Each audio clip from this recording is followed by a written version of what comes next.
Hello guys, how are you? Hope you all are doing well. Today I'm back with one of the most interesting video. In this video tutorial guys, I'm going to show you how to stop Microsoft Teams starting automatically on your Windows 11 startup.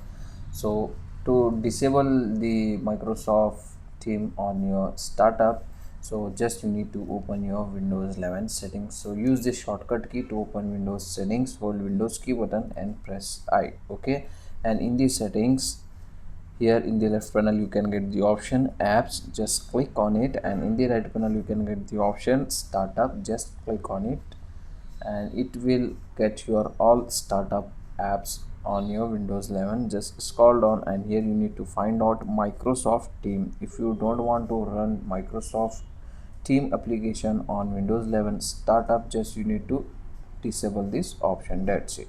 From here you can easily disable that Microsoft Team from startup. So that's it for today guys, the short and very simple video. Hope you enjoy this. If you enjoy, please guys don't go back without like, share and subscribe to our channel. Thank you very much.